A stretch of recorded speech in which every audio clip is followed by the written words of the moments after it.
Hello there, I'm Black Bright News, and I want to share with you an experience I had yesterday that left me really frustrated about verifying myself. I'm just going to read because I've got 10 minutes and I've really squashed this into a tight 10-minute story that I'm going to share with you. So, in the UK, we are expected to trust the systems that manage who we are and what we can do. Systems verify identity online, the cameras, the facial recognition, the software behind things like Gov UK One, which is soon replacing the government gateway verification system, seems purely technical, just software doing its job, but in reality, is that the system does not work for everyone. For many older black women and for certain ethnicities, these verification systems fail. The camera does not recognize the face in front of it. The system tells you it cannot confirm your identity. And often you, like me, have to start all over again. So why does this happen? The technology works well enough for white people who are younger, male populations.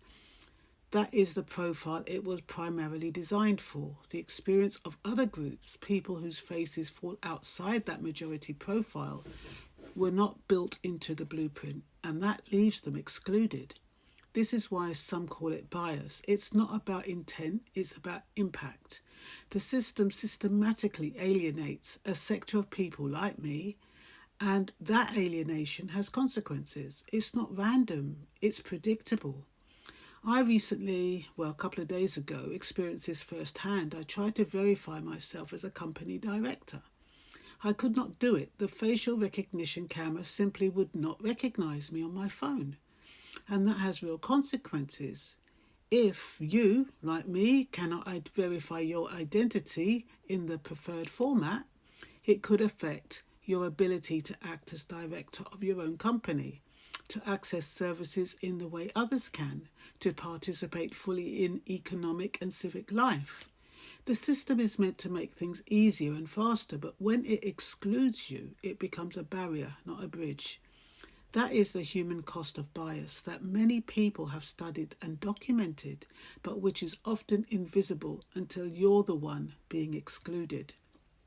This is not just about me, it's about the wider patterns in technology. Researchers like Joy Buolamwini,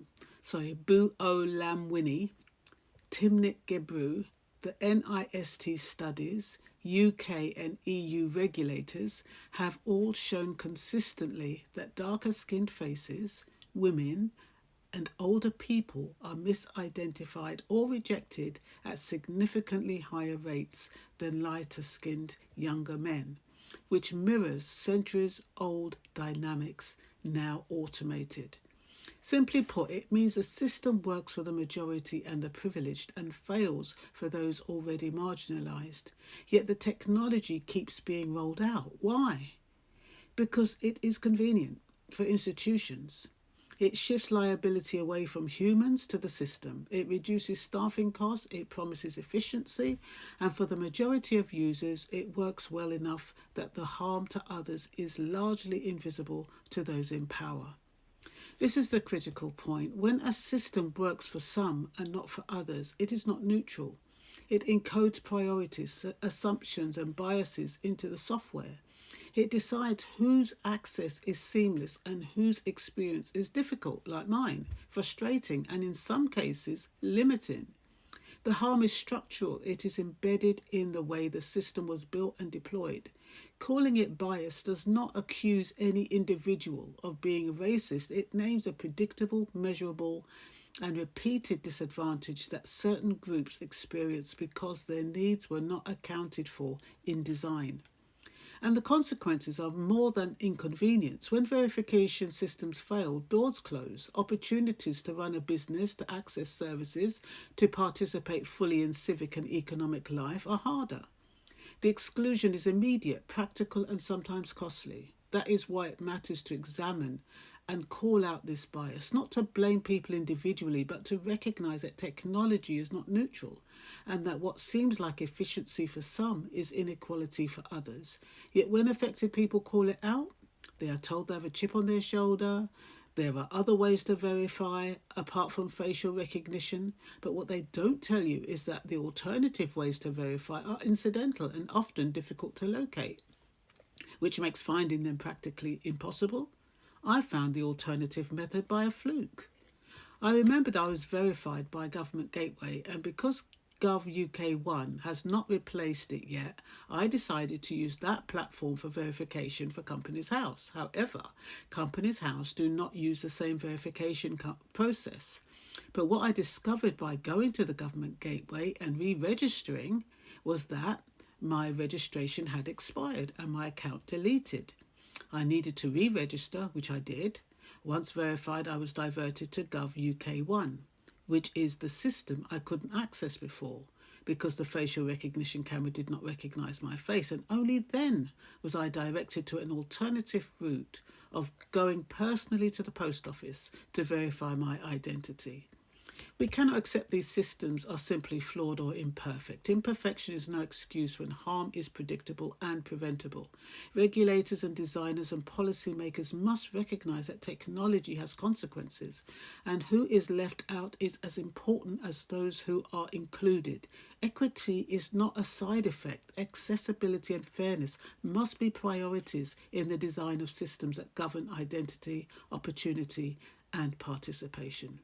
This is not about understanding the human impact. Technology is not just lines of code or cameras and algorithms. It is systems that interact with our lives. It tells us whether we belong, whether we are legible, whether we can act in our own right. And when that system fails to recognise certain people, it sends a message. Your access is harder, your identity is questioned, and your opportunity is less secure. That message is real, and it has to be named. The solution is not to abandon technology. The solution is to insist that technology be designed inclusively. That data sets, some people call it data sets, some people call it data sets, reflect the diversity of the people using them. Cameras, algorithms, and verification processes need to recognise everyone accurately, not just those the system was easiest to accommodate. That systems are tested for fairness and failures are addressed before they become barriers. That accountability exists not just for the code, but for the real people whose lives are affected.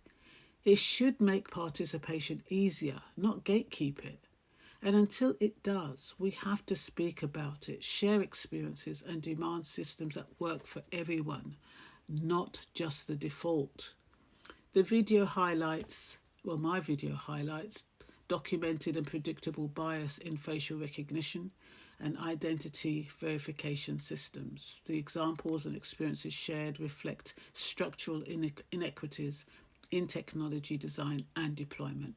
No individual or company is accused of intentional discrimination. The focus is on systemic impact and the need for inclusive accounting systems. You can imagine how frustrated I was when I tried to register on that Gov UK 1. My phone, my own iPhone, doesn't recognise me, and that's why I don't use it. And yet increasingly we're being asked to use facial recognition when the systems know that people like me is less likely to recognise people like me. So what do? I mean, in the end, like I said, I went to the gateway and I registered on there, gave my passport, gave my driving license details, and then it said go and register. It gave me the link to register on Gov UK 1. And when I clicked on that link, because I just newly registered with the gateway, it allowed me to go in, and then I saw the option, if you don't want to verify online, please follow this link. Then asks you a lot of questions that you don't remember about when you opened your first bank account, things that you don't even remember. What year did I open my latest current account, and some other questions that I couldn't remember. Anyway, I failed it that way, and then they said, okay, follow this link, and then they sent me a letter that I take to my post office tomorrow, and they can I can be identified and verified in person.